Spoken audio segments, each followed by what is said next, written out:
எடுக்க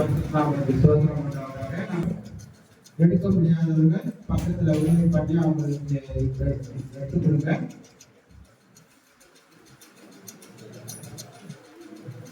யோனாவின் தீர்க்கதரிசன புத்தகம் 1ஆம் அதிகாரம் வசனம் 3-4 நாம் வாசிக்க கேட்போம். அப்பொழுது யோனா கர்த்தருடைய சமூகத்தினின்று விலகி தர்சீசுக்கு ஓடி போகும்படி எழுந்து யோப்பாவுக்கு போய் கப்பலை கண்டு கூலி கொடுத்து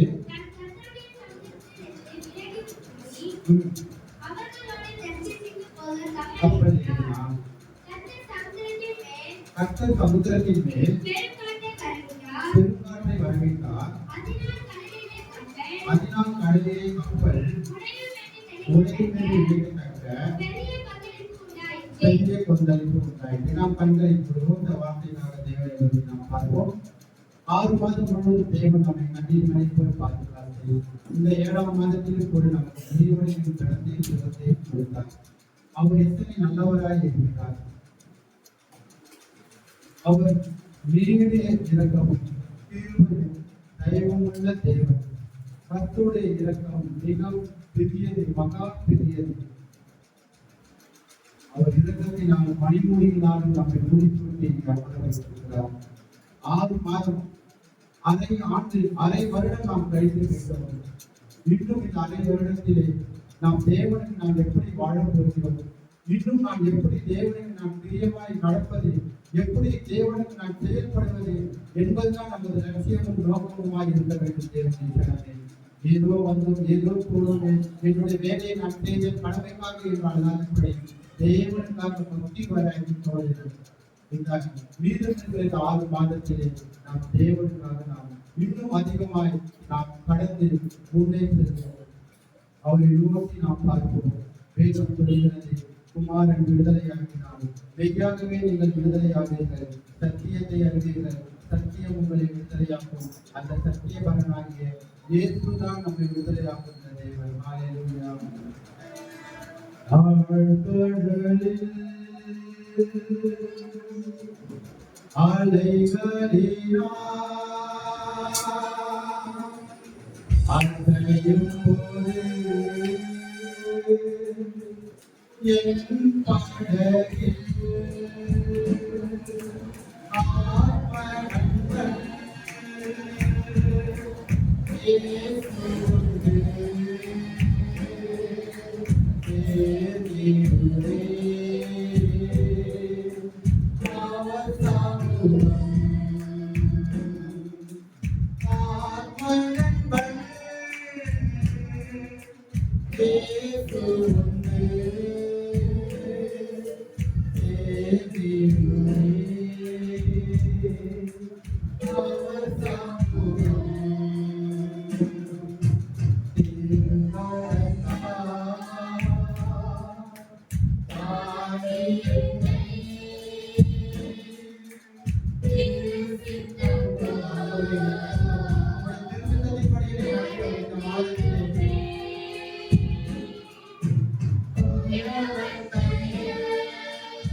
நாங்கள் களிமண்ணாய் இருக்கிறோம்.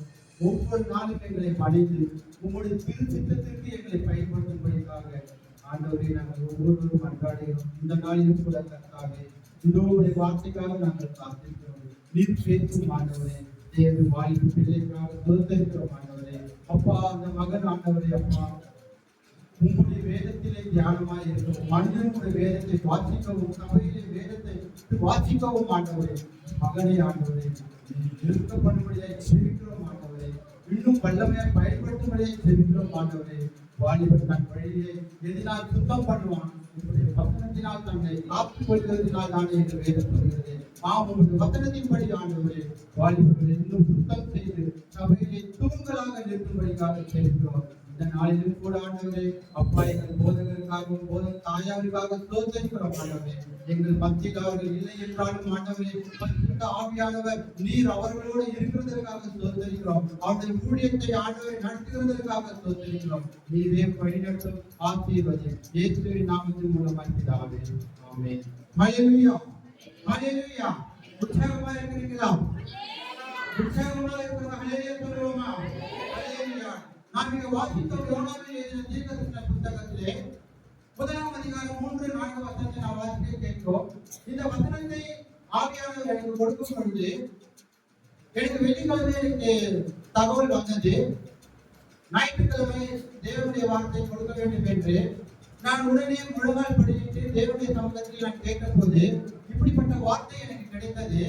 ஆனாலும் நான் தேவனிடத்தில் கேட்டேன், ஆண்டவரை 7ஆம் மாதம் 1 வாரம் ஆசீர்வாதமான வாக்குத்தத்தமாய் இருந்தால் நான் நன்றாக இருக்குமே, இந்த வசனம் இப்படிதான் இருக்கிறது என்று நான் ஆண்டவரிடத்திலே பரிசுத்த ஆவியினிடத்திலே கேட்கும் பொழுது ஆண்டவர் ஒரு வார்த்தை சொன்னார், செய்ய வேண்டியதை செய், சொல்ல வேண்டியதை சொல் என்று சொன்னார். ஆமென். ஹல்லேலூயா, ஹல்லேலூயா. சொல்ல வேண்டியதை சொல், நான் என்ன செய்கிறேனோ அதை செய் என்று சொன்னார். ஏனென்றால் அநேக திருச்சபைகளிலே மாதத்தின் 1 வாரத்திலே வாக்குத்தத்தங்களாக கொடுப்பார்கள். ஆனால் ஆவியானவர் சொன்னார், நான் சொல்லுகிறதை அவர்கள் செய்வார்கள் என்றால் வாக்குத்தத்தத்தின் வசனங்கள் அவர்களுடைய வீடுகளிலே, அவருடைய இல்லங்களிலே, அவருடைய இருதயத்திலே ஆசீர்வாதமாய் வந்து தங்கும் தானாக வந்து என்று சொல்லி. ஆமென். ஹல்லேலூயா.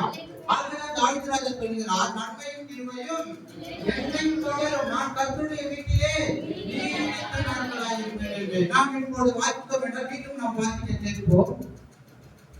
3ஆம் வசனம், அப்பொழுது யோனா கர்த்தருடைய சமூகத்தில் நின்று விலகி தர்சீசுக்கு ஓடி போகும்படி எழுந்து எப்பாவுக்கு போய் தர்சீசுக்கு போகிற ஒரு கப்பலை கண்டு கூலி கொடுத்து தான் கர்த்தருடைய சமூகத்தில் நின்று விலகும்படி அவர்களோடு தர்சீசுக்கு போக கப்பல் ஏறினான். கர்த்தர் சமூகத்தின் மேல் பெருங்காற்றை வரவிட்டார். அதனால் கடலிலே கப்பல் உடையும் என்று நினைக்கத்தக்க பெரிய கோவிலுக்கு உண்டாயிற்று. அருமையான தேவனுடைய ஜனமே, நமக்கு இந்த சம்பவம் நன்றாக தெரியும். நீங்கள் யாவரும் நன்றாக அறிந்தது யோனாவை பற்றி. யோனாவுக்கு கர்த்தருடைய வார்த்தை கிடைக்கிறது. ஏனென்றால் நினிவே பட்டணத்து மக்கள் விக்கிரக ஆராதனையினாலும் கீழ்ப்படியாமையினாலும் அவர்கள் தங்கள் வாழ்க்கையிலே சுகபோகமாக உல்லாசமாக தேவனுக்கு பயம் இல்லாத ஒரு வாழ்க்கையை வாழ்ந்து கொண்டிருந்தார்கள். ஆகவே நினிவே பட்டணத்தை அழிக்க வேண்டும் என்று தேவன் சித்தம் கொண்டார், எழுந்து நின்றார். ஆனாலும் ஒரு வாய்ப்பை நினிவே பட்டணத்துக்கு கொடுக்க வேண்டும் என்று சொல்லி யோனாவின் மூலமாக நீ அந்த ஜனங்களுக்கு போய் தீர்க்க தரிசனம் சொல், இந்த பட்டணத்தை நான் அழிக்கப் போகிறேன். ஆனால் ஒருவேளை நீங்கள் மனம் திரும்புகிறீர்கள் என்றால் உங்கள் மனம் திரும்புதலின் நிமித்தம் இந்த பட்டணத்தை நான் அழிக்கப் போவதில்லை என்று சொல் என்று சொன்னார். யோனா என்றால் புறா என்கிற தூதுவர் என்கிற ஒரு அர்த்தமாயிருக்கிறது. ராஜா காலத்தில் எல்லாம் பார்த்தீர்கள் என்றால் புறாக்களின் கால்களிலே கடிதத்தை கட்டி அனுப்புவார்கள் தூது போட. ஆக இந்த யோனாவிற்கு புறா என்று சொல்லப்படுகிறது. ஆனால் இந்த மனிதரோ அங்கே இருக்கிற நினிவே பட்டணத்து ஜனங்களுக்கு பயந்து என்ன செய்கிறார், கர்த்தருடைய வார்த்தையை அசட்டை பண்ணி, கர்த்தருடைய வார்த்தைக்கு செவி சாய்க்காதபடி, கர்த்தருடைய வார்த்தைக்கு சொல் கேளாதபடி பயந்து எங்கே போகிறார், தர்சீசுக்கு போகிறார். அவன் போக வேண்டிய இடம் நினிவே பட்டணம். ஆனால் இவன் செல்கின்ற இடமோ தர்சீஸ். தர்சீஸ் என்றால் வியாபார கப்பல். வியாபார கப்பலிலே அவன் ஏறுகிறான். ஹல்லேலூயா. தேவன் சொன்னதை செய்யாமல் போனது நிமித்தம், தேவனுடைய வார்த்தையை கீழ்ப்படியாத நிமித்தம் கர்த்தர் அந்த மனிதரை பயன்படுத்தினார் நினிவே பட்டணத்துக்கு போ என்று சொல்லி. ஆனால் அந்த மனிதனோ அங்கிருக்கிற ஜனங்களுக்கும் ராஜாவுக்கும் பயந்து இவன் நினிவே பட்டணத்துக்கு போகாமல் தர்சீசுக்கு கப்பல் காட்டு காசு கொடுத்து என்ன செய்கிறார், தர்சீசுக்கு கப்பலில் ஏறி உட்கார்ந்துட்டார் இந்த மனிதன். ஹல்லேலூயா.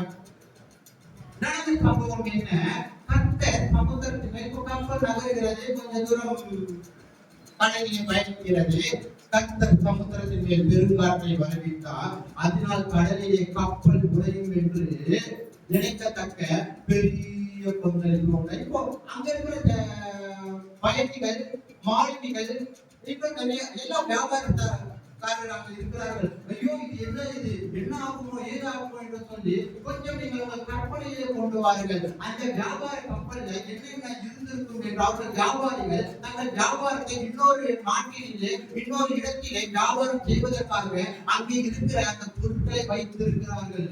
நீங்கள் தொடர்ந்து வாசிப்பீர்கள் என்றால் அவர்கள் அந்த கப்பலை எப்படியாவது லகுவாக்க வேண்டும் என்று அந்த கப்பலில் இருக்கிற சரக்கு மூட்டைகள் எல்லாம் தண்ணீரிலே கடலிலே போட்டு விடுகிறார்கள், கப்பலை லகுவாக்க வேண்டும் என்று. அரிசி மூட்டையை தூக்கி போட்டிருப்பாங்க, வெங்காயம் மூட்டையை தூக்கி போட்டிருப்பாங்க, தக்காளி மூட்டையை போட்டிருப்பாங்க, என்னென்னவோ போட்டிருப்பாங்க. ஆனாலும் கப்பல் உடையத்தக்கதாக பெரிய கொந்தளிப்பு உண்டாயிற்று. ஆனால் இந்த மனிதன் ஒன்றும் தெரியாத போல, யோனா ஒன்றும் தெரியாதது போல என்ன செய்கிறார்? கப்பலில் அப்படியே போயிட்டு தூங்கிட்டு இருந்தார். என்ன செஞ்சிருந்தாராமா? தூங்கிட்டு இருந்தார். நீங்க கொஞ்சம் அதிகாரம் முழுவதும் வீட்டுல போய் வாசிச்சு பாருங்க. அந்த மனிதன் தூங்கிட்டு இருந்தார், ஏதோ கண்டு காணாதது போல. கர்த்தர் நம்ம பார்க்கல. என் உட்கார்ந்ததையும் என் எழுந்திருப்பதையும் கர்த்தாவே நீர் அறிந்திருக்கிறீர். நான் பாதாளத்திலே படுக்கை போட்டாலும் வானத்திற்கு ஏறினாலும் நீர் அங்கே இருக்கிறீர், நீர் என்னை காண்கிறீர். அழகா சொல்றாரு. இந்த யோனா தான் புத்திசாலி, அறிவாளி, ஞானம் உள்ளவன்னு அவனை யாரும் நம்மளை பார்க்கறது கப்பலுக்கு அடியில போயிட்டு தூங்கிட்டு கிடக்கிற மனுஷன். ஆனா மற்றவர்கள் எல்லாம், பயணிகள் எல்லாம் பதட்டத்தோடு பயத்தோடு எப்போது நம்முடைய உயிர் பிரிவு என்ன ஆகுமோ என்று சொல்லி ஜனங்கள் பரிதாபம் முகத்தோடு பார்த்துக் கொண்டிருக்கிறார்கள். உடனே அங்கே இருக்கிற மாலுமி என்ன செய்கிறார்? யோனாவை தட்டி எழுப்புகிறார். நீ என்ன தூங்குற? ஏன் நித்திர பண்ற? ஏங்கிடு, நாங்க எல்லாம் பாரு என்ன பயந்து இருக்கோம், நீ ஒரு பயம் இல்லாம இருக்கிற. அப்பதான் அவனுக்கு தெரியுது இந்த கொந்தளிப்பு, இந்த கடல் அலை, இந்த சீற்றம், இந்த புயல் எதினால் உருவானது என்று அவன் நன்றாக தெரிஞ்சது. அப்ப யோனா சொல்றாரு, எப்பா நீங்க தூக்கி போறதை நிப்பாட்டுக்கு முதல்ல என்ன தூக்கி போடுங்கன்னு சொல்றாரு. அவன் ஹல்லேலூயா, ஹல்லேலூயா. கப்பல்ல இருக்கிறது தூக்கி போடுறதை நிப்பாட்டிட்டு என்ன தூக்கி போட்டீங்கன்னா கடலுடைய கொந்தளிப்பு, சீற்றம், புயல் எல்லாம் அமர்ந்திருக்கிறது. யோனாவுக்கு ஏனென்றால் இது கர்த்தரால் உண்டானது. அந்த மனுஷனுக்கு தெரியும் கர்த்தருடைய வார்த்தையை மீறி கர்த்தருடைய திட்டத்தை செய்யாதபடிக்கு அந்த மனிதன் என்ன செய்கிறார்? கப்பலுக்கு அடியிலே தூங்கி இருக்கிறார். தேவனுடைய ஜனமே, உடனே அங்க இருக்கிறவர்கள் எல்லாம் சரி நம்ம எதுவும் சீட்டு போடுவோம். ஆனா அவங்க மாணவி என்ன செய்யல, ஒத்துக்கல. நான் எப்படி இந்த ரத்தப்படி எப்படி நான் கடல்ல அந்த பாவத்தை நான் செய்ய மாட்டேன்னு சொல்றாங்க. உடனே சீட்டு எழுதி போடுறாங்க. இருக்கிற எல்லாரோட சீட்டு அந்த காலத்துல எல்லாம் பாத்தீங்கன்னா சீட்டு எழுதி குளிச்சு போடுவாங்களாம். அப்ப யாருடைய பேருக்கு சீட்டு வரணும் அந்த பேர் தான் உண்மையா இருக்கும். அது போல கரெக்டா யோனாவோட பேர் அங்க விழுது. உடனே யோனாவுக்கு தூக்கி கடல்ல தூக்கி போடுறாங்க. கப்பலின் அடித்தட்டுல தூங்கி இந்த மனுஷனை அவனை எங்க போட்டாங்கன்னா, எல்லாரும் சொல்லுங்க, எங்க போட்டாங்க? கடல்ல தூக்கி போட்டாங்க. அவன் அழகா சொல்லுது, யோனாவை எப்போ கடல்ல தூக்கி போட்டாங்களோ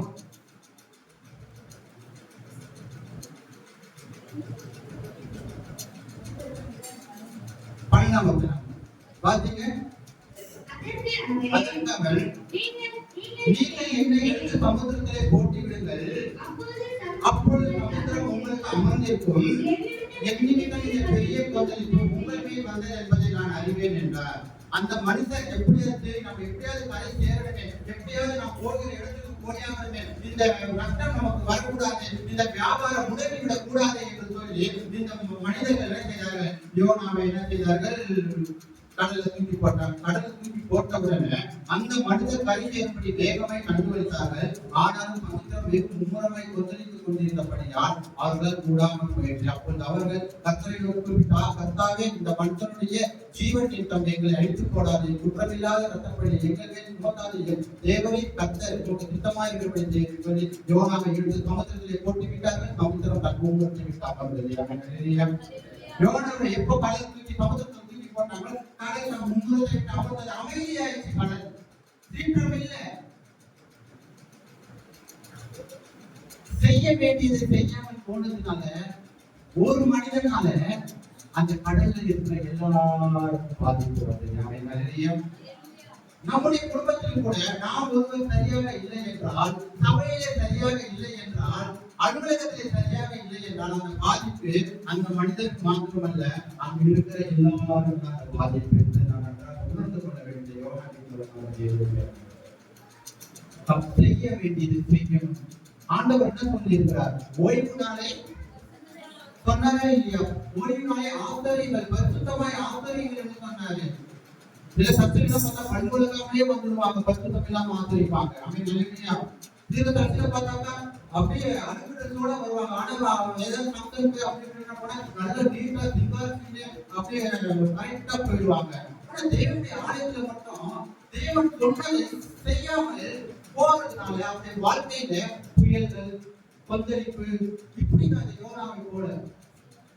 ஆனா ஒண்ணு பாருங்க, யோனாவை விடுக்கும்படி ஒரு மீன் தேவன் கட்டளை விட்டார். 3 நாள் வயிற்றிலே இருந்தார். பாவம் அந்த மீன். யோனாவுக்காக 3 நாள் உபவாசம் இருந்தாங்க.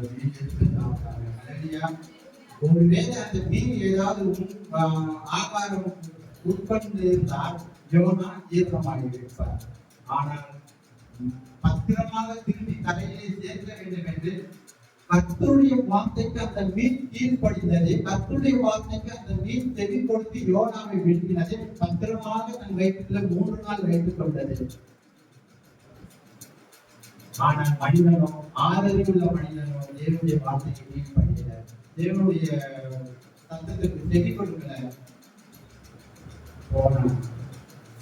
இன்னைக்கு பிரச்சனை கர்த்தர் கொடுத்தார், இந்த உபத்திரவம் கர்த்தரால் வந்தது, இந்த ஏன் கர்த்தர் என்னை சோதிக்கிறார், இந்த பிரச்சனை கர்த்தர் ஏன் எனக்கு கொடுத்தார்? கர்த்தர் கொடுக்கல. கர்த்தர் யாரையும் கொள்ளாக்கினால் சோதிக்கிறவர் அல்ல.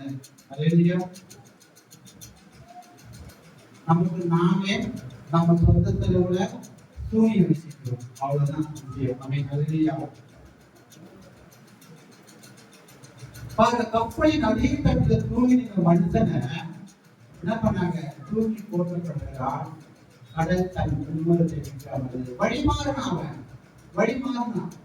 வழிமாறி லட்சத்துக்கு போயிடலாம். அங்க போயிட்டா நம்ம யாராலும் கண்டுபிடிக்க முடியாது. அங்க போய் ஏதாவது நம்ம வாழ்ந்து குழைச்சி லட்சங்களோட எண்ணம்.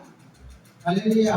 வழிமாறி ஓடி ஒரு ஓடத்திலே கொஞ்சம் மெல்வார தாய்ந்து நடித்தளத்திலே வழிமாறி ஓடி ஒரு ஓடத்திலே கொஞ்சம் மெல்வார தாய்ந்து நடித்தளத்திலே வளர்ச்சி கொடுத்து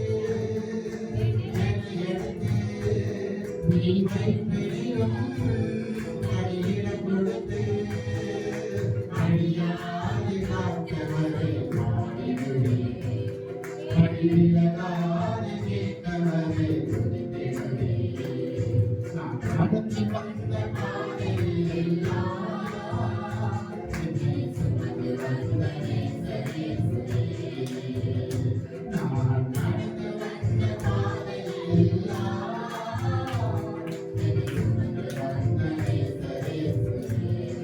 திரும்பி பாருங்க. இந்த ஆண்டு 2025ஆம் ஆண்டு ஜனவரி 1ஆம் தேதி நேற்று தான் நாம் கடந்தது போனது. அவ்வளவு சீக்கிரத்தில் காலங்கள் மிக வேகமாக உறுதி வந்துவிட்டது. 6 மாதம் கடந்து இந்த 7ஆம் மாதத்தில் 6ஆம் நாளிலே நாம் கால் பதித்து இருக்கிறோம்.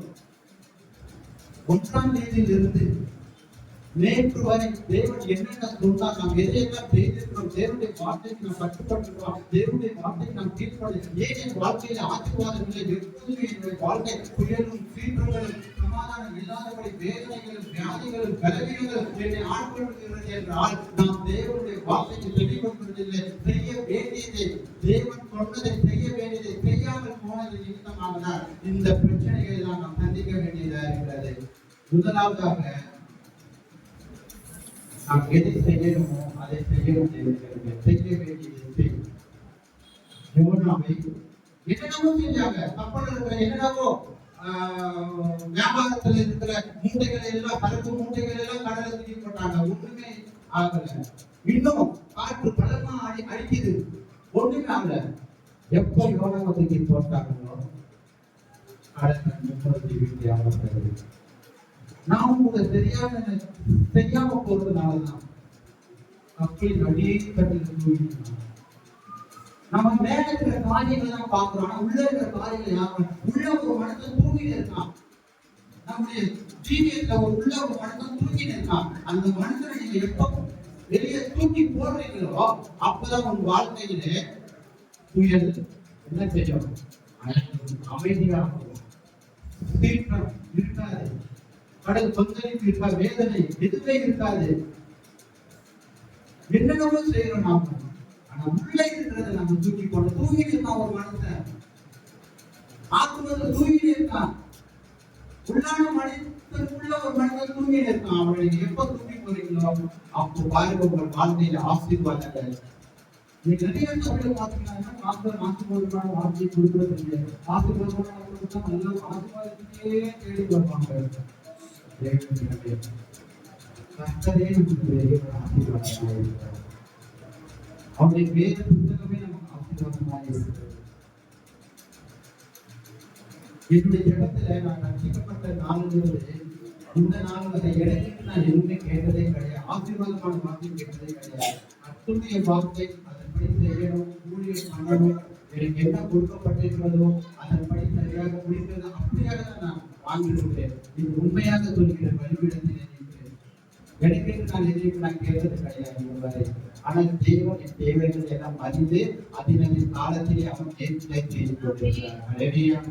இது உண்மையில் சத்தியமான தேவன். நம்முடைய வாழ்க்கையை தூக்கி போட வேண்டியது நாம் தூக்கி போடாததுனாலதான் நம்முடைய வாழ்க்கையில பிரச்சனைகளும் அவமானங்களும் புயல் சீட்டுகளும் கடல் கொந்தளிப்பு அமராமல் இருக்கிறது. நாம் வாசிக்க கேட்போம். ஏழுல திருச்சேத்தம் 10ஆம் அதிகாரம் 41, 42 பிரதித்திரமாக மாத்தாலே நீ அநேக காரியங்களை குறித்து கவலைப்பட்டு கலங்குகிறாய். தேவையானது ஒன்று, மரியாள் தன்னை விட்டுவிடப்படாத நல்ல பங்கை தெரிந்து கொண்டார். அல்லேலூயா. தன்னை விட்டுவிடப்படாத நல்ல பங்கை தெரிந்து கொண்டார். பெத்தானியா கிராமத்துக்கு இயேசு வருவார் என்றால் அங்கே மார்த்தாள், மரியாள், லாசரு அவர்கள் வீட்டில போய் தான் அவர் தங்குவாரு, அங்கதான் சாப்பிடுவாரு. அப்ப இயேசு வருகிறார் என்று சொன்ன உடனே மரியாள் என்ன பண்ணுவாங்க, இயேசுவின் பாதத்துல போய் உட்கார்ந்துப்பாங்க. அவங்க சொல்ற வார்த்தையெல்லாம் கேட்டுக்கிட்டே இருப்பாங்க. ஏன்னா அவருடைய வார்த்தை ஜீவன் உள்ளது, அவருடைய வார்த்தை உயிர்ப்பிக்கிற வார்த்தை, அவருடைய வார்த்தை சமாதானமானது, ஆரோக்கியமானது. அது உள்ளே செல்லும் பொழுது அது ஒரு விதமான களிப்பும் ஆனந்தத்தையும் மகிழ்ச்சியும் கொடுக்கிறதா இருக்கிறது என்று இந்த மரியாள் நன்றாக ஏற்று வருகிறார்கள். ஏற்று அமர்ந்து அப்படியே பாதத்துல உட்கார்ந்துருப்பாங்க. இப்போ மாத்தாள் என்ன செய்யறாங்க, அங்க ஆண்டவர்கிட்ட ஒரு வார்த்தை சொல்றாங்க பாருங்க. மாத்தாள்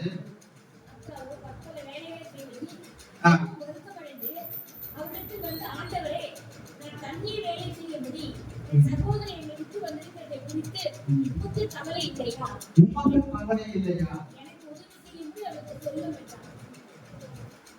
ஆண்டவர் என்ன ஆண்டவர், நான் உறுத்தி கஷ்டப்பட்டு வீட்டு வேலை செய்யறதுக்கு அவனுக்கு என்ன கவலையோ தெரியல. சாப்பாடு செய்யணும். ஆண்டவர் மாத்திரம் வந்திருந்தா பரவாயில்ல, கூட 12 சீசன்கள் வேற வந்திருக்காங்க.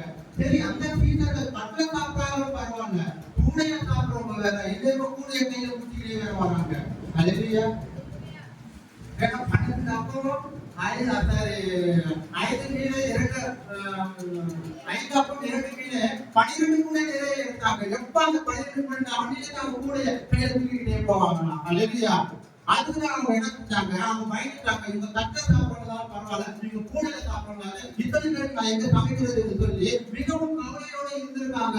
வீட்டு வேலை எவ்வளவு இருக்கு, சாப்பாடு செய்யணுமே. இந்த அம்மா என் தங்கச்சி என் சகோதரி என்னன்னா உங்க பாதத்துல உட்கார்ந்துட்டு நீங்க சொல்றதெல்லாம் கேட்டுட்டு இருக்காங்க, நீங்க ஒரு வார்த்தை கேட்க மாட்டீங்களா, உங்களுக்கு கவலை இல்லையான்னு சொல்லுவாங்க. அப்ப ஆண்டவர் சொன்னாரு, மாத்தாளே நீ அநேக காரியங்களை கவலைப்பட்டு தேவையான உணவு நல்லதுதான் இல்லை. நிறைய வீட்டுல வந்து வீட்டுக்குள்ளோன்னு வைக்கும் போது முன்கூட்டி ஆயத்தமா பண்ணினா அவங்க புத்திசாலிங்க. புத்தி உள்ளவங்க தன் வீட்டை கட்டுகிறார், புத்தி இல்லாதவங்களும் தன் கைகளினால் இழுத்து போடுகிறாளாம். தன் கையை அவளே இழுத்து போடுறாங்க. குடும்பம் என்பது கணவன் மனைவி பிள்ளைகள் கட்டுவாங்க. இப்போ ஒரு குடும்பத்துல ஒரு பிரேயர் வைக்கிறாங்க.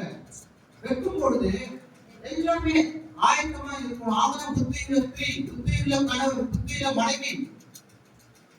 ஆட்கள் வந்து வரும்போதுதான் அன்பான ஓடுவாங்க. போய் சப்போர்ட் வைப்பாங்க, போய் காஃபி போடுவாங்க. எந்த ஒரு வந்தாரு ஜபத்துக்கு தானே வந்தாரு, காஃபி சாப்பிட்டு நீங்க குடும்பம் அது வேண்டாம். நான் சொல்ல ஒன்னும் அதை ஃபர்ஸ்ட் போட்டு ரெடி பண்ணி ஒரு கிளாஸ்ல ஊத்தி ரெடி பண்ணி வச்சுக்கோங்க. இல்ல போன பிறகு ஜபம்லாம் முடிஞ்ச பிறகு ஐயா கொஞ்ச நேரம் ஒரு 10 நிமிடம் உட்காருங்க அப்படின்னு சொல்லுங்க. ஜபம் பண்ற நேரத்துல அந்த குடும்பம் இருக்கவே இருக்காது ஜபத்துல முதல்ல. நிறைய வீடுகளை நடக்குது. வீட்டு கூட்டோடு வச்சு அந்த குடும்பம் ஒத்தரை காரணமான ஒரு 60 எடுத்துக்கொள்ளப்பட்டாங்கன்னா கூட தெரியல. அழகியா நீங்க மாத்தால் அப்படியாக தான் கவலைப்பட்டுக் கொண்டிருக்கிறாங்க. அநேக பாடங்களை கவலை என்கிற மனுஷனை தூக்கி வெளியே போடுகிற கடல் என்கிற உலகத்துல தூக்கி வெளியே போட்டு பாருங்க. மனுஷனுக்கு கவலை இருக்கு, நான் இல்லைன்னு நான் சொல்ல வரல. ஆனா அந்த கவலையோட நம்ம கிறிஸ்துவ ஜீவியத்துல நடப்போம் என்றால் நம்மால சரியாக நடந்து போக முடியாது. நம்ம தடுக்கும் அந்த புயல் வந்து நம்ம தடுக்கும். கடல் சீக்கிரம் ஒன்றுமே பண்ண முடியாது. அந்த கவலை என்கிற மனுஷனை தூக்கி போடுங்க. என்னவே நீங்க சொல்றீங்க, எனக்கு எவ்வளவு பெரிய கடன் தெரியுமா, எனக்கு ஒரு வீட்டுல எவ்வளவு பெரிய பிரச்சனை தெரியுமா, இதெல்லாம் கவலை ஏன் எதனால வருது? கொஞ்சம் சிந்திங்க. கர்த்தருடைய சமூகத்துல உட்காருங்க, கேளுங்க. ஆசீர்வாதம் இல்லை, ஆசீர்வாதம் இல்லைன்னு சொன்னா ஆசீர்வாதம் எப்படி வரும்? நீங்க செய்ய வேண்டியதை சரியாக செய்வீர்கள் என்றால் உங்கள் வாழ்க்கை சந்தோஷமாக மாறும். உங்கள் துக்கம் சந்தோஷமாய் மாறும். இங்க பார்த்தால் தன்னை விட்டெடுப்படாத நல்ல பங்கை தெரிந்து கொண்டார். மரியா தன்னை விட்டெடுப்படாத நல்ல பங்கை தெரிந்து கொண்டார். அந்த நல்ல பங்கு யாரு? இயேசுவே. சங்கீதத்தின் புத்தகம் 27ஆம் அதிகாரம் 4ஆம் வசனத்திலே கர்த்தரிடத்திலே நான் ஒன்றை கேட்டேன், அதையே நான் தேடுவேன், அவருடைய ஆலயத்திலே ஜீவனுள்ள நாமத்தை ஆராய்ச்சி செய்யும்படியாக நீங்கள் வாசிக்க வேண்டாமா? அந்த தாழ்ந்த பாருங்க, கர்த்தருடைய ஆலயத்திலே நான் அமர்ந்திருந்து, அதுதாங்க நல்ல பங்கு. கர்த்தருடைய ஆலயத்தில் அமர்வது நல்ல பங்கு. அவருடைய பாதத்திலே அமர்ந்து அவருடைய வார்த்தையை கேட்பது நல்ல பங்கு. இன்றைக்கு வாலிப பிள்ளைகள் நீங்கள் அப்படியே இருக்க வேண்டும். நான் வாலிப பிராயத்தில் இருக்கும் போது அதிகமாக ஊழியத்தில் நாட்கள் உண்டு. முழங்காலிலே நாங்கள் ஆராதனை செய்வோம். இதுக்கெல்லாம் அந்த முழங்காலே இல்ல. இந்த காலத்துல முழங்கால் படிட்டு ஜெபம் பண்ணுங்க. வாலிப பிள்ளைங்க வசனத்தை அதிகமா படிங்க, வேதத்தை அதிகமா தியானிங்க. கர்த்தர் உங்களை போலதான் பெரிய காரியங்களை செய்ய போகிறார். நீங்கள் இடம் கொடுக்க வேண்டும். யோனாவை போல தர்க்கத்துக்கு போகாதீங்க. கர்த்தருடைய சமூகத்தில் வாங்க. அவன் தலைமையா நோட் பண்ணுங்க. பாஸ்டர் சொல்ற என்னுடைய மெசேஜ் நீங்க நோட் பண்ணணும் நான் சொல்ல வரல. எந்த ஊழியக்காரங்க வந்தாலும் நோட் பண்ணுங்க. நான் 2000ல இருந்து மக்கள்கிட்ட கேட்டுறேன். அது டெய்ரியில என் வீட்டுல பாத்தீங்கன்னா ரொம்ப பழமையான டெய்ரி இல்ல. அது 2000ல நோட் பண்ணி அந்த டெய்ரியில அப்படியே திரும்பி அதை நான் ரிவிஷன் பண்ணுவேன். பார்ப்பேன். அதை வசனத்தெல்லாம் தியானம் செய்ய வேண்டிய நேரம் கிடைக்கும் போதெல்லாம் அவன் நீர்கால்களின் ஓரமாய் நடப்பட்டு இந்த காலத்திலே தங்கனே தந்து இலையுதிரா இருக்கிற மரம் அந்தாங்க ஆசீர்வாதமான மரம். இலை இல்லாத மரம், அது தவிக்கப்பட்ட மரம், தாகமுள்ள மரம். மரம் என்பது மனிதனை குறிக்கிறது. கவலை என்கிற அந்த மனிதனை தூக்கி போடுங்க, கடலை தூக்கி போடுங்க. எப்ப பார்த்தாலும் கவலைப்பட்டு ஒரு முறை நான் என் மனைவி இடத்துல கூப்பிடுற காதல விட கிட்ட வந்து கூப்பிடுற காதல விட தோட குலுக்கி என்னமா உனக்கு அப்படிதான் கூப்பிடுறாங்க இல்லைங்க. நாளைக்கு என்ன கொண்டு செய்யணும்னு நான் யோசனை பண்ணிட்டு உங்க தூக்கி வாரி வெயில போனேன்னு நான் சொன்னேன். எதுக்கெல்லாம் கவலை பண்ணணும்? சில பெண்களுக்கு ஒரு நாளைக்கு என்ன புடவை கட்டலாம், நாளைக்கு என்ன துணியை போடலாம், தேவையில்லாத அநேக காரியங்களை ஏதாவது ஒரு கஷ்டம் வந்துச்சுன்னா நாளைக்கு என்ன ட்ரெஸ் போட்டு போனா அதுக்கு மேட்சா, திருப்பி பெயிண்ட் அடிக்கலாம் அதுக்கு மேட்சா, இப்படிதான் யோசனை பண்ணிட்டு இருக்காங்க. கவலைப்படாது, தேவையில்லாத கவலைப்படுகிறார்.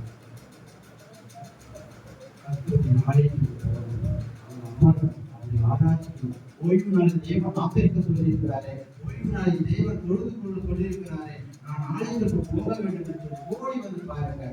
வேற திசைக்கு ஓடாதீங்க, தத்துவத்துக்கு ஓடாதீங்க.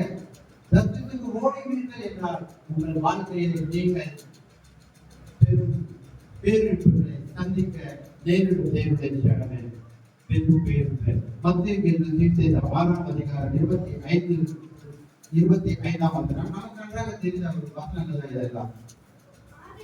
ஆகையால் எண்ணத்தை உண்போம், எண்ணத்தை குடிப்போம் என்று ஒரு ஜீவனுக்காகவும், எண்ணத்தை உடுப்போம் என்று உங்கள் சரீரத்துக்காகவும் கவலைப்படாதீர்கள் என்று உங்களுக்கு சொல்லுகிறேன். ஆகாரத்தை பார்க்கிற ஜீவனும் உடையை பார்க்கிற சரீரமும் விசேஷித்தவர்கள் வழியை குழந்தை நீங்க மாத்திட்டீர்கள் என்றால் ஆண்டவர் சொல்லுகிறார். அங்கே ஆண்டவர் கவலைப்படாதீர்கள் தான் சொல்றாரு. எதுக்காக நீங்க கவலைப்படுறீங்க? ஐயோ நாளைக்கு நான் எப்படி சாப்பிட சொல்றேன். என் மனைவி இந்த மாதிரி சொல்லும் போது அப்ப ஒரு வார்த்தை சொன்னேன், நாளைக்கு என்ன குழப்பம் செய்யணும்னு சொல்லும் போது அப்ப சொன்னேன், இன்னைக்கு நம்ம தூங்குறோம், நாளைக்கு நம்ம உயிரோட இருக்கோம் நமக்கே நிச்சயம் இல்லை, அதுக்காக இன்னைக்கே நீ யோசனை பண்றேன்னு சொன்னேன். அவங்களுக்கு என்ன பண்ணாங்க, உங்க நாக்குல வசத்து வச்சு தேய்க்காங்க. அதே இல்லையா? ஏன்னா நாளைக்கு ஜீவனோட ஏற்றி போக மாட்டோம். ஆனா உண்மைதானே அது? நம்முடைய ஜீவனுக்கு உத்தரவாதம் இல்லை, கர்த்தர் அதை அறிவார். இன்றைக்கு நாம் இரவு நேரத்துல படுக்கிறோம், நாளைக்கு நாம் ஏற்றி போக வேண்டிய உத்தரவாதம் இருக்கிறதா? இல்லை. மரணம் எப்போது வேண்டுமானாலும் வரலாம். அது சொல்லிட்டு தகவல் தண்ணி கொடுத்து இமெயில் கொடுத்து வர்றது இல்லை மரணம். ஆகவே நாம் இந்த நாளிலே எப்படி இருக்கிறோம், கர்த்தருக்காக எப்படி வாழ்கிறோம் என்றுதான் நாம் இருக்க வேண்டும். தேவனுடைய கடமை நடைமுறையா அங்க ஆண்டு எண்ணத்தை குடிப்போம், எண்ணத்தை குடிப்போம் என்று உங்கள் சரீரத்துக்காகவும் உடைக்காகவும் நீங்கள் கவலைப்படாதீர்கள் என்று சொல்றாரு. நீங்க நிறைய பேர் அப்படிதான் இருக்காங்க. ஆண்டவர் நமக்கு எத்தனை சாப்பாடுதான் இருக்காங்க. ஆனா நமக்கு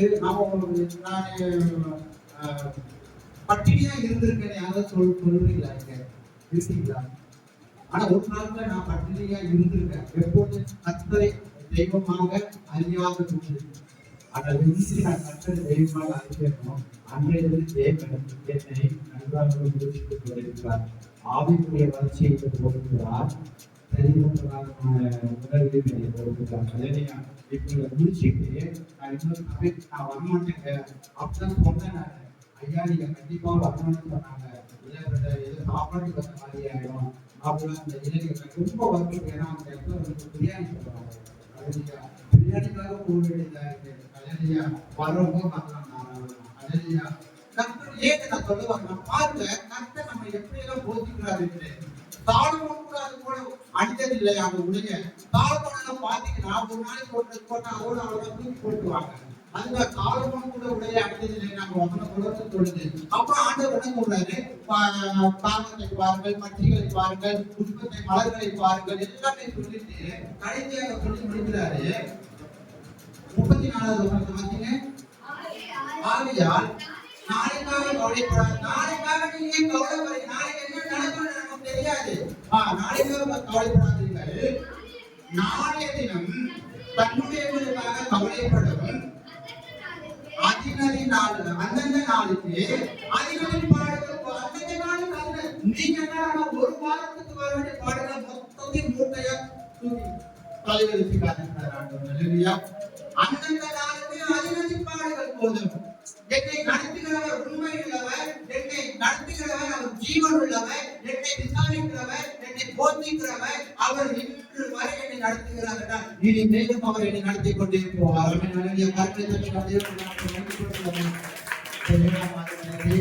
எப்படி பாருங்க, செய்ய வேண்டியதை நாம் சரியாக செய்ய வேண்டும். செய்ய வேண்டியதை நாம் சரியாக செய்யாத போறதுனால நம்முடைய வாழ்க்கைகள், குடும்பத்தில் சண்டைகள், சச்சரவுகள், வியாபாரங்களை தேடி ஓடுகிறோம். நல்லது ஓடுங்க, நான் வேண்டாம் சொல்லவில்லை. முதலாக கர்த்தரை தேடுங்கள். ஏசாயா 55:6 கர்த்தரை கண்டடையத்தக்க சமயத்தில் தேடுங்கள், அவர் சமீபமாய் இருக்கையில் அவரை நோக்கி கூப்பிடுங்கள் என்று வசனம் சொல்லுது. உன் நினைவுகளை உங்கள் வழிகளை படிகள் அல்ல கேட்ட அதே அதிகாரத்தில் சொல்லிட்டு வராரு. ஏசாயா 55ஆம் அதிகாரத்துல நீங்க வீட்டுல போய் வாசிங்க. நம்ம தொழில் நம்ம வாசிப்பாங்க எப்படி வந்து எனக்கு தெரியல. கர்த்தருக்காக ஜெபிக்கணும். ஹல்லேலூயா. வசனத்துல நன்றாக படிங்க. வைத்தியர்களையும் பார்த்தீங்கன்னா யாரும் சில பேருக்கு தைரியம் இல்லை. பேப்பர்ல எழுதுறாங்க. மறுபடியும் பேப்பர் இருக்குமான்னு தெரியல. ஹல்லேலூயா. அப்போ தேவனுடைய வார்த்தையை எவ்வளவு முக்கியத்துவம் நாம கொடுத்தோம் பாருங்க. ஒரு ஊழியர் எப்படியாங்கன்னா ஒரு இடத்துல இந்த சபையில பிரதிநிதியாக அவர் வந்தார். தேவனுடைய வார்த்தை கொடுக்கும்படி வந்தார். அவர் துண்டு பேப்பர்ல ரெஃபரன்ஸ் எல்லாம் குறிப்புகள் எல்லாம் எடுத்துக்கொண்டு வந்து அவர் பள்ளிக்கூடத்துக்கு வந்த உடனே அந்த துண்டு பேப்பரை மேல வைத்தார்.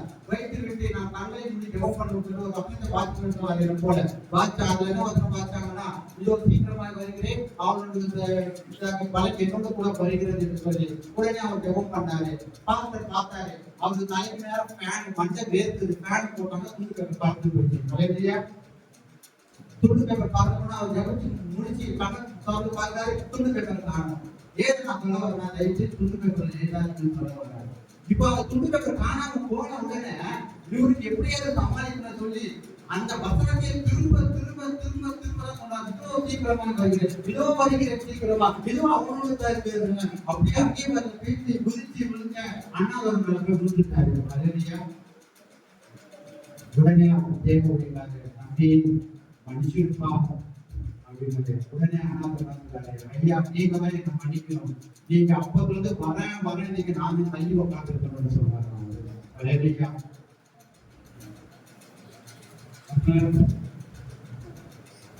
இப்படிதான் தலைக்கு மேல இங்க ஃபேன் இல்லை. அதை கூடி எண்ணத்தை கொடுப்போம் எண்ணத்தை கொடுப்போம் என்று கவலைப்படாதீங்க. தேவன் எல்லாவற்றையும் பார்த்துள்ளார். அந்த காரியத்தை அதிகாரி பாடுகிற போதும் நம்முடைய தினத்திற்காக கவலை வேண்டாம். நாளைக்கு இருக்கிறார் நெஞ்சமே வேண்டாம். நாளைய தினத்திற்காக கவலை வேண்டாம். நாளைக்கு இருக்கிறார் நெஞ்சமே வேண்டாம். நாளைய தினத்திற்காக கவலைப்படும். நாளைய தினத்திற்காக கவலைப்படும்.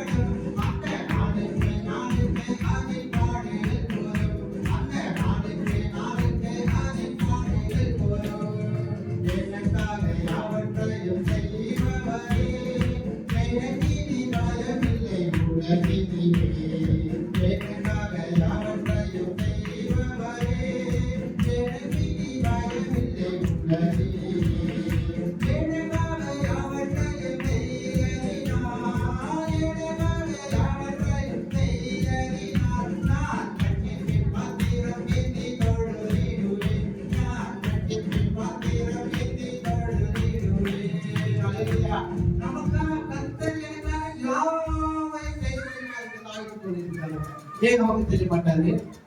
ஏன் நமக்கு தெரிய மாட்டாரு? நேரமும் நாம கவலைப்பட்டு உட்கார்ந்து இன்னைக்காவது ஏதாவது ஒரு காக்கா பாருங்க.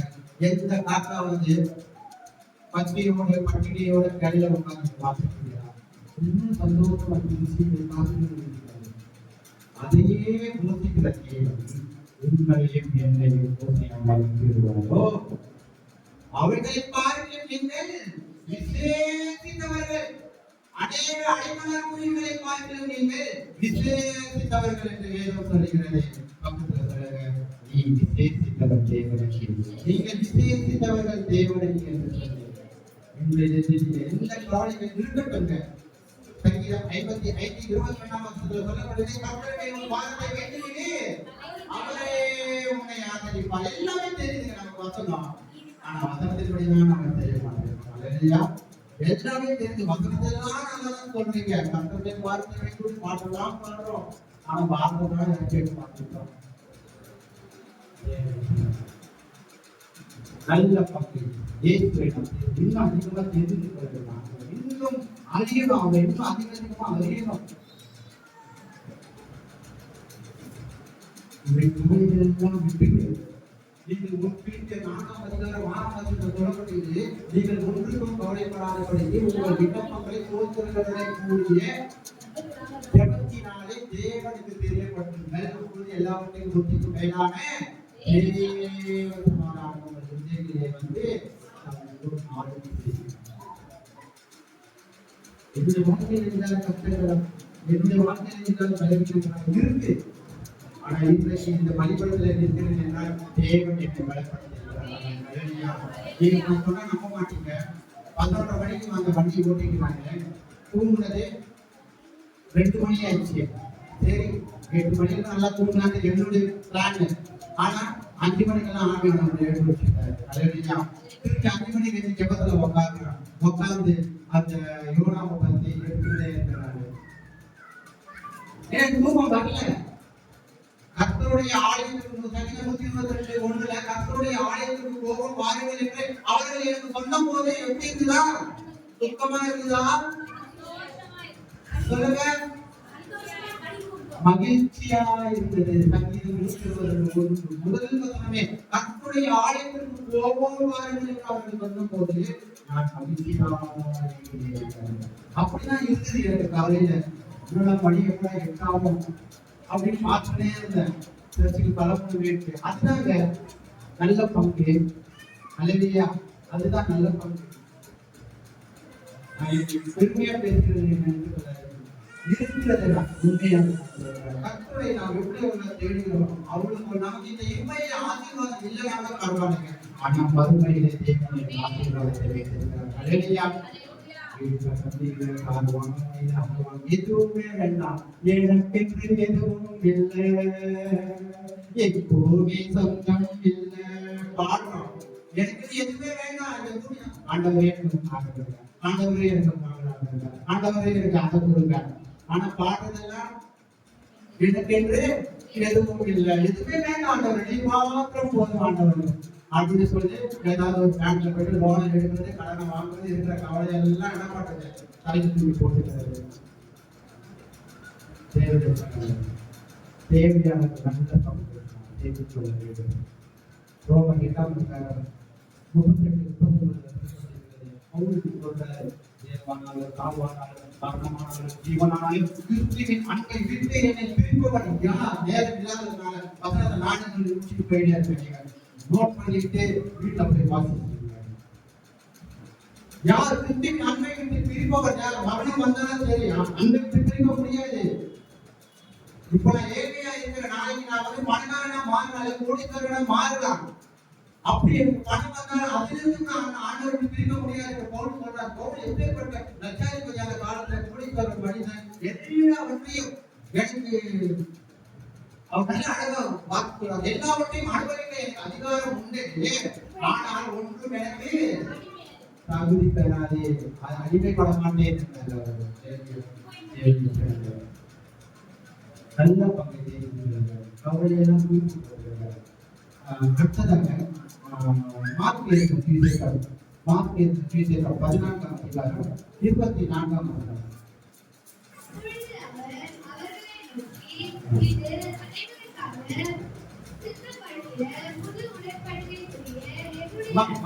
அதிகாரம் 24 வசனம். மார்க் 14:24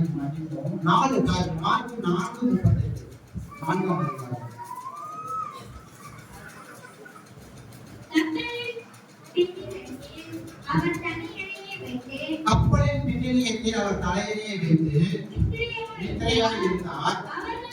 அவர்கள் அவரை எழுப்பி போதகரே நாங்கள் மடிந்து போகிறது உங்களுக்கு கவலை இல்லையா என்றார்கள். இங்கே சீசர்கள் என்ன பண்றாங்க? படகுல பயணிக்கிறாங்க. யோனா கப்பலின் அடித்தளத்தில் தூங்கி நின்றார். ஆனா இந்த இயேசுவானவர் கப்பலின் பின்னணியத்திலே அவர் தூங்கி நிற்கிறார். இப்ப பாருங்க அந்த இடத்துல சொல்றாங்க படகு கடல்ல வந்து பயணிக்குது. ஒரு கொஞ்ச நேரத்துல புயல் வந்து விட்டது, சுனாமி வந்து விட்டது. எந்த நேரத்தில் எப்படி சொல்ல முடியாது. உடனே தீர்ந்தவர்கள் எல்லாம் தங்களுடைய பலத்தினாலே தங்களுடைய திறமையினாலே நம்புறதை எல்லாம் இருக்கிறாங்க. படகு உடையாதபடிக்கு பாதுகாக்கிறாங்க. என்னென்னவோ செஞ்சு பாக்குறாங்க. உண்மையிலேயே முடியல. இப்ப அவங்களுக்கு ரொம்ப டென்ஷன் ஆயிடுச்சு. என்னடா நம்ம இவ்வளவு கஷ்டப்படுறோம், நம்மளை வழி நடத்துறவங்க என்னன்னா தூக்கிட்டு கிடக்குறோம் தட்டி எடுக்கிறாங்க. அவரை போதகரே நாங்கள் மனித போதகர் நாங்கள் செத்துன்னு போயிருக்கோம் சார். உங்களுக்கு கவலை இல்லையா? நீர் இருக்கிறீரே தூக்கிட்டே இருக்கீங்க.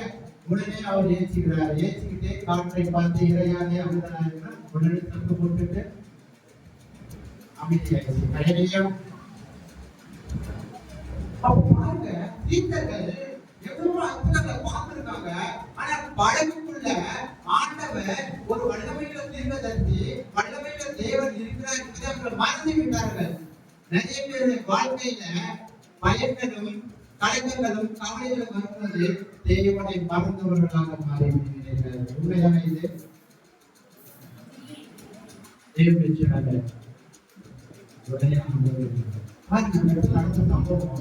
ஆண்டவர் அவர் பிற்பாடு படித்து பேசுறாரு.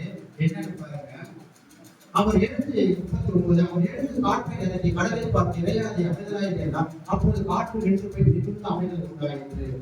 40 அவர் அவர்கள் எனக்கு ஏன் இப்படி பயப்பட்டீர்கள்? ஏன் உங்களுக்கு விசுவாசம் இல்லாமல்? ஆண்டவர் பக்கத்திலேயே வச்சுக்கிட்டு விசுவாசம் இல்லாமல் பயந்து வசனம் சொல்லுதுங்க, பயமானது மிகவும் வேதனை உள்ளதாம். அந்த பயம் கொஞ்சம் கொஞ்சமாக மனுஷனை தாழ்வச்சுடுவான். பயமானது மிகவும் வேதனை உள்ளது, பயப்படுகிறவன் அன்பில் பூரணப்பட்டவன் அல்ல என்று சொல்லப்பட்டிருக்கிறது. ஏன் பயப்பட்டீர்கள்? ஏன் உங்கள் விசுவாசம் இல்லாமல் போயிற்று? அவிசுவாச வாழ்க்கை வாழாதீங்க. நமக்கெல்லாம் பேர் என்ன பேரு? விசுவாசிகள். என்ன நடந்தாலும் சரி, எது நடந்தாலும் சரி, ஆண்டவர் என்னோடு கூட இருக்கிறார் என்ற உறுதியாய் பற்றிக் கொண்டவர்கள்தான் விசுவாசிகள் என்ற பெயர் கொடுக்கப்பட்டிருக்கிறது.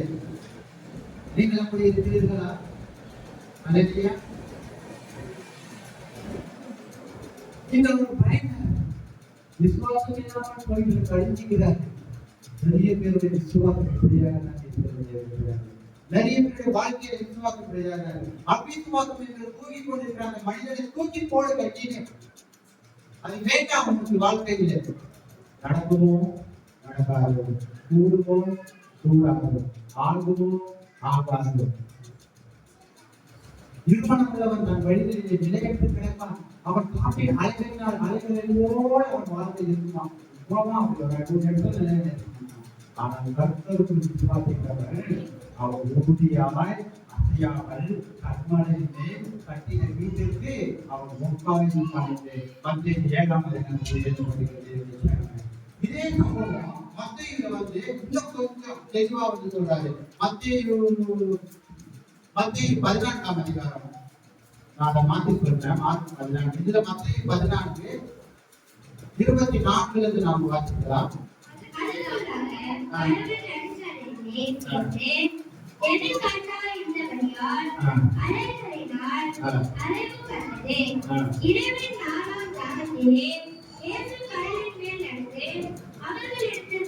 அந்த இடத்துல தூங்கி இருந்தாரு படகுல. இந்த இடத்துல படகுல இல்ல, இக்கரையிலிருந்து அக்கறைக்கு போவோம் என்று சொல்லி தீவர்கள் என்ன பண்றாங்க, இயேசுவை விட்டுட்டு இவங்க போயிட்டாங்க படகுல. படகுல போகும்போது அங்கேயும் இப்படி ஒரு புயல் சீற்றம் வருகிறது. புயல் சீற்றம் வரும்போது அழற சத்தம் இயேசுவின் காதுகளிலே துடிக்கிறது. இயேசுவின் காதுகளிலே கேட்கிறது அழகிற சத்தம். அவங்க என்ன பண்ணாங்க, தண்ணி கொஞ்சம் கொஞ்சமா படகுல அவ்வளவுதான். அங்க கப்பல் உள்ள ஆண்டவர் இருந்தாரு, அதனால தெய்வம் சீக்கிரமா தட்டி எழுதினாங்க. இங்க ஆண்டவர் இல்லை. ஆனா இப்ப ஆண்டவரை கூப்பிடல, லட்சியம் என்னோட எதுவுமே சொல்லல. ஆனா அழகுறாங்க, ஒரு பயத்துல எப்படி அழகு இருப்பாங்க பாருங்க. சமீபத்துல அகமதாபாத் லண்டன் போற விமானம் விபத்துக்குள்ளானது. ஆனா அந்த விபத்துக்குள்ளாக போவது தெரிஞ்சு அந்த மரண ஓடைகள் ரொம்ப பயங்கரமாக இருக்கு. அப்படிப்பட்ட ஓடைகள் தான் நாங்க அந்த படகுல இருந்து அந்த சத்தத்தை கேட்டு ஆண்டவர் என்ன பண்ணார், அசாதாரண அப்படியே தண்ணீரை கடல் மேல நடந்துகிறார். தண்ணீர் எந்த தெய்வமும் தண்ணீரை நடந்ததா சொல்லப்படல. ஒரே ஒரு தெய்வம் இயேசுவானது கடலில் நீதி நடந்தார். நடுராத்திரியில் நடுக்கும் குளிரிலே கடலோரத்திலே கூக்குரல் கேட்டு நடுராத்திரியில் நடுங்கும் குளிரிலே கடலோரத்திலே கூக்குரல் கேட்டு அடுத்து வந்தாமே கத்தரிவரே நடந்து வந்தான் நடுக்கடலின் ஞாபகத்தில் அடுத்து வந்தாரே கத்தரிவரே நடந்து வந்தான் நடுக்கடலின் ஞாபகத்தில் படகு கதறி படகு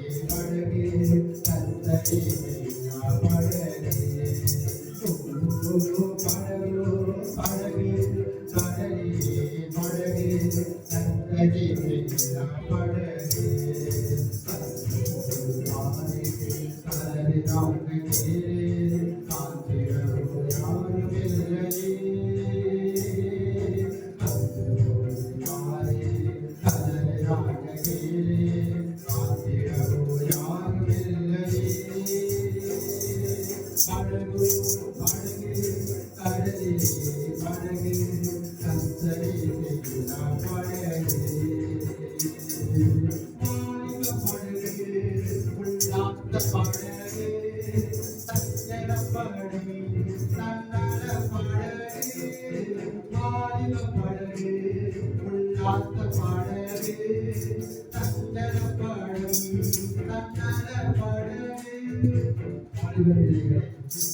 உங்கள் பணியை ஆண்டவர் இருக்கிறாரா? ஆண்டவர் உல்லாசமா இருக்காங்க. வாழ்வு பிள்ளைகள் படையில ஒரு சிறிய ஓட்டை இருந்தால் போதும். கடலில் படையில ஓட்டை விழுந்தார், கப்பலில் ஓட்டை விழுந்தார். அந்த முழு படகையுமே அமைத்து விடும். அந்த முழு வாழ்க்கையை ஆண்டவர் கடல் மீது நடந்து வராரு. இப்போ நடக்கிற சம்பவம் பேதுரு பார்க்கிறாரு. யாரோ ஒருத்தர் ஏதோ ஒரு ஆவேசம், ஏதோ ஒரு பேய், ஏதோ ஒரு ஆவி நடந்து வருதுன்னு சொல்லி உடனே ஆண்டவர் சொன்னாரு, இடத்துக்கு பயப்படாதீங்க. நான் சத்தத்தை கேட்டு பேதுரு, ஆண்டவரே நீரே ஆனார். என்ன சொன்னாரு? நீரே ஆனார். நான் என்ன ஒரு விசுவாசம் பாருங்க இந்த இடத்துல தான். ஆண்டவரை நீரே ஆனால் நானும் ஜலத்தின் மீது வர கட்டளையிடும் என்றாரு. 2 Corinthians 5ஆம் அதிகாரம் 6ஆம் வசனத்தை வாசிப்பாருங்க. 2 Corinthians 5.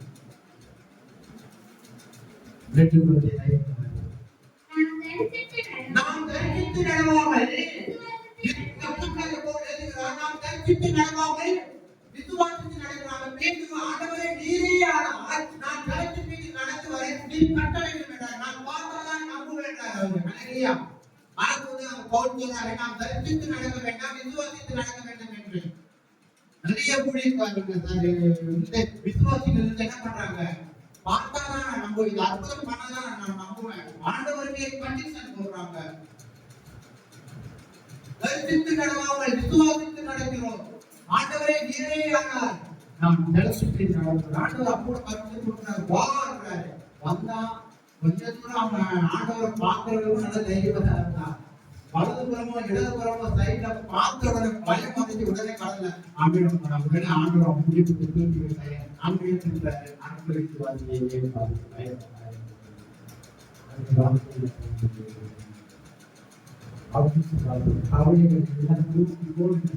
உள்ளுக்குள்ள அதெல்லாம் தூங்கி தூக்கி பண்ணாங்க. தடுப்பு முடிவுகள் எல்லாம் தூக்கி போட வேண்டியது தூக்கி போட்டுருந்தாங்க. அது எப்பவும் அமைதியாக இருக்கும்.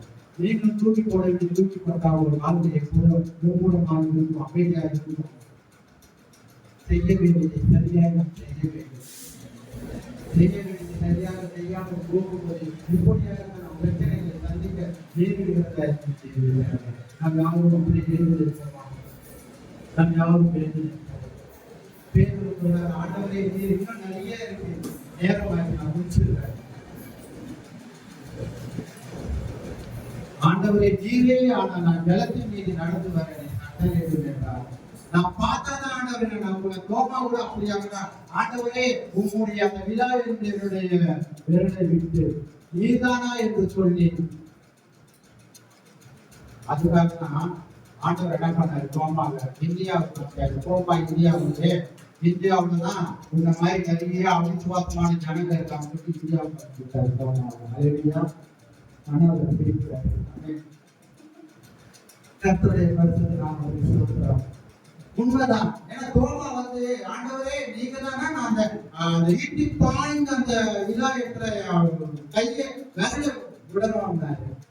பாப்பா வந்து பாடினாரு. அப்புறம் ஊழியத்துக்கு திருச்சி அனுப்பும்போது தோமாவை இந்தியாவுக்கு அனுப்பிச்சாரு. அங்கதான் உங்களோட ஆளுங்களாக நீப்பியாவை போய் மாத்து, நீப்பியாவை மனதில் போயினாரு.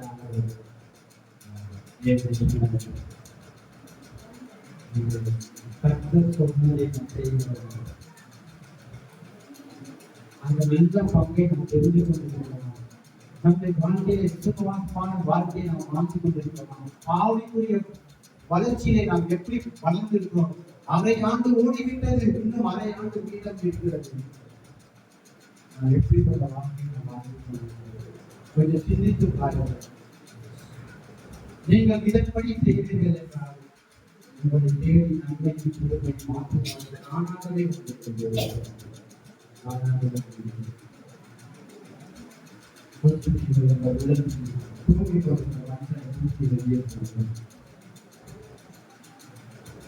உங்கள் வாழ்க்கையில் கவலைகள் எல்லாம் கர்த்தருடைய வார்த்தை வைத்திருந்தால் நீதிமான ஒருபோதும் இடமாட்டார். அவருடைய ஆலயம் ஓய்வாக அவருடைய ஆலயத்திலே அவருடைய வார்த்தையை தேடுங்க. அவருடைய ஆலயத்திலே அவருடைய பாடத்திலே வந்து அமருங்க. அவருடைய வார்த்தையை கேளுங்க, அதிகரிக்க கேட்டு அதுபடி நடங்க, தியானியுங்க. வாழ்க்கையில எல்லாவற்றையும் மாறிடும். ஒரு புதிய மனுஷன், நாம் ஒரு புதிய மனுஷியாக நாம் மாறிவிடுவோம்.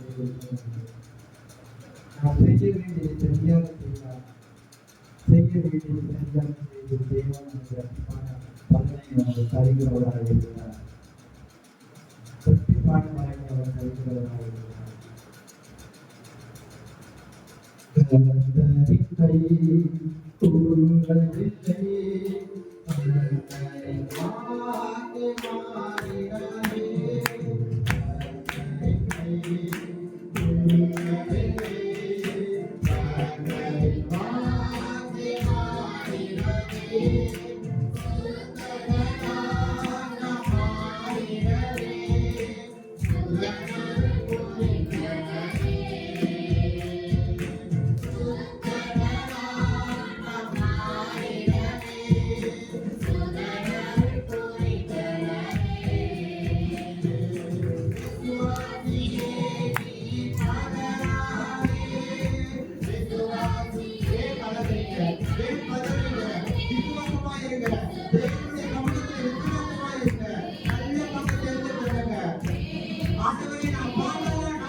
இந்த ஆசீர்வதிக்கப்பட்ட பரிசுத்தமான மனப்பாட்சி வழினாலே இந்த நாளிலே எங்கள் மத்தியிலே பரிசுத்த ஆவியான மூலமாய் ஆண்டவரே என் பேச்சிலே யோனாவை கொடுத்து ஆண்டவரை யோனா வழி விலகி நாங்கள் எங்கள் வாழ்க்கையிலே எத்தனையோ வழி விலகி போகிறோம் ஆண்டவரே.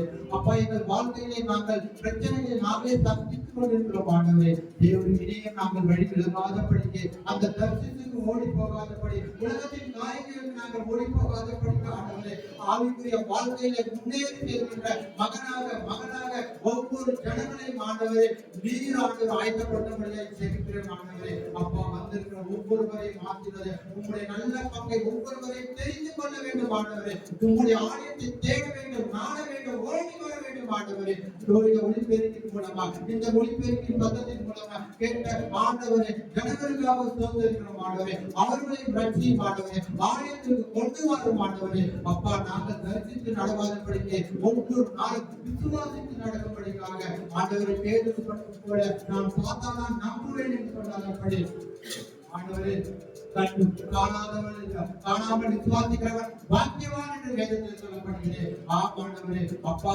நாங்கள் விசுவாசித்து நடக்கிற ஜனங்களாக எங்கள் ஒவ்வொருவரையும் வழிநடத்தும்படியாக ஜெபிக்கிறோம். வந்திருக்கிற ஒவ்வொருவரையும் ஆசீர்வதி, பெரியோர் முதல் சிறியோர் வரை ஒவ்வொருவரையும் ஆசீர்வதி ஆண்டவரே. இந்த நாளிலே ஆண்டவரே, நீர் என்னோடு இடைப்பட்டதற்காக ஸ்தோத்திரிக்கிறோம் ஆண்டவரே. நீரின் பெரிய காரியத்தை சகல துதியும் கனமும் மகிமையும் உமக்கே நாங்கள் செலுத்துகிறோம். ரட்சகர் மீட்பருமாய் இருக்கிற கிறிஸ்து இயேசுவின் நாமத்தினாலே ஜெபிக்கிறோம். ஜீவனுள்ள நல்ல பிதாவே, நாம் சொல்லுவோம், என் ஆத்துமாவே கர்த்தரை ஸ்தோத்திரி, என் உள்ளமே பரிசுத்த நாமத்தை ஸ்தோத்திரி, என் ஆத்துமாவே கர்த்தரை ஸ்தோத்திரி, அவருடைய சகல வாழ்வே பரவாயில்லை. நம் ஆசீர்வாதத்தை நம்முடைய கர்த்தராகிய இயேசு கிறிஸ்துவின் கிருபையும் பிதாவாகிய தேவனுடைய அன்பும் பரிசுத்த ஆவியானவருடைய சகல அந்யோன்ய ஐக்கியமும் சமாதானமும் இன்றும் என்றும் சதா காலமும் இங்கு வந்திருக்கிற பெரியோர் முதல் சிறியோர் வரை ஒவ்வொரு மீதும் தங்கி வழிநடத்துவதாக. ஆமென். ஆமென்.